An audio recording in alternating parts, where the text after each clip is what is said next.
Bismillahirrahmanirrahim. Assalamualaikum warahmatullahi wabarakatuh.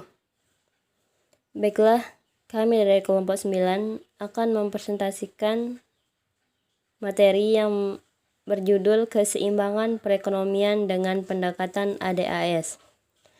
Kami dari kelompok 9 yang beranggotakan pertama, saya sendiri, Sri Mulyani, NIM 1905020033. Yang kedua, Huriyatun Hanifah 1905020009 dan Susi Anggriani 1905020019. Langsung saja kita ke pengertian keseimbangan ekonomi ADAS.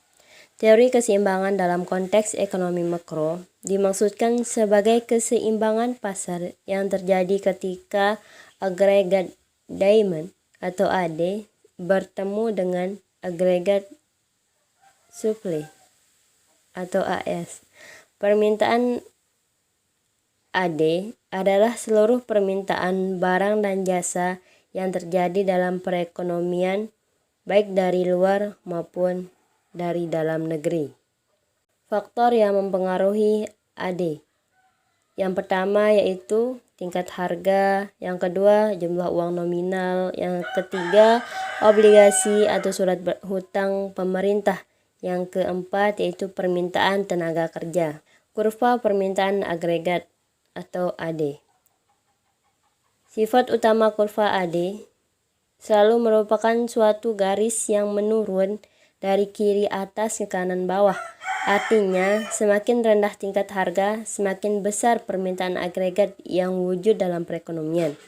Sifat kurva AD menurun ke bawah ini disebabkan oleh beberapa faktor, yaitu yang pertama, tingkat harga dan pengeluaran rumah tangga. Yang kedua, tingkat harga, suku bunga dan investasi. Yang ketiga, tingkat harga ekspor dan impor. Selanjutnya itu penawaran agregat atau AS.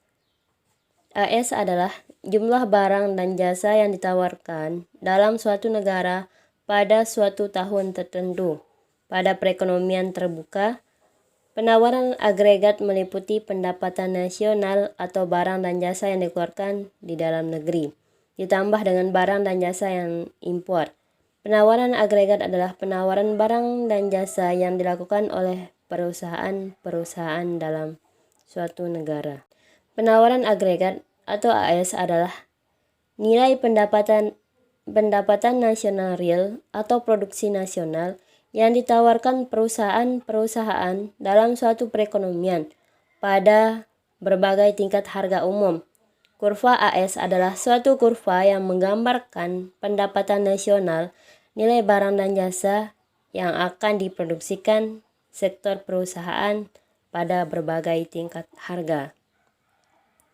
Penawaran juga dapat diartikan hubungan antara jumlah barang dan jasa yang ditawarkan dan tingkat harga, karena perusahaan yang menawarkan barang dan jasa memiliki harga yang fleksibel dalam jangka panjang, tetapi harga yang kaku dalam jangka pendek. Hubungan penawaran agregat bergantung pada horizon waktu. Bismillahirrahmanirrahim. Assalamualaikum warahmatullahi wabarakatuh. Saya Huriyatun Hanifah NIM 1905020009 akan melanjutkan presentasi. Baik, langsung saja. Penawaran agregat dianggap sebagai fungsi dari tenaga kerja. Dalam hal ini ada dua kasus. Yang pertama, kasus penawaran Keynes. Kurva penawaran agregat dari Keynes berbentuk horizontal yang menunjukkan bahwa perusahaan akan menawarkan tingkat harga tertentu, tidak peduli berapa jumlah barang yang diminta. Dan yang kedua, kurva penawaran klasik yang berbentuk vertikal yang menunjukkan jumlah yang ditawarkan sama tidak peduli berapa tingkat harga yang berlaku. Selanjutnya, ciri-ciri kurva AS. Ada 3. Yang pertama itu pada ketika tingkat pengangguran masih tinggi, kurva AS relatif landai. Yang kedua, dari titik B hingga titik C, yaitu titik pada garis tegak pada tingkat kesempatan kerja penuh kurva AS, bertambah tingkat kenaikannya. Dan yang ketiga, sesudah tingkat kesempatan kerja penuh kurva AS, keadaannya semakin tegak. Baik, selanjutnya keseimbangan perekonomian dalam model ADAS. Menamakan keseimbangan ADAS sebagai keseimbangan makroekonomi karena analisis ini telah memasukkan unsur perubahan harga dalam analisis keseimbangannya, yaitu analisis ini lebih lengkap daripada analisis keseimbangan pendapatan nasional.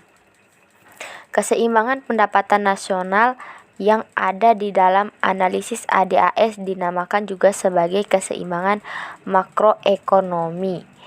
Dicapai apabila kurva AD berpotongan dengan kurva AS. Keseimbangan ini menentukan tingkat harga yang berlaku dalam perekonomian dan pendapatan nasional real yang akan diwujudkan. Baik, sekian presentasi dari kelompok kami. Wassalamualaikum warahmatullahi wabarakatuh.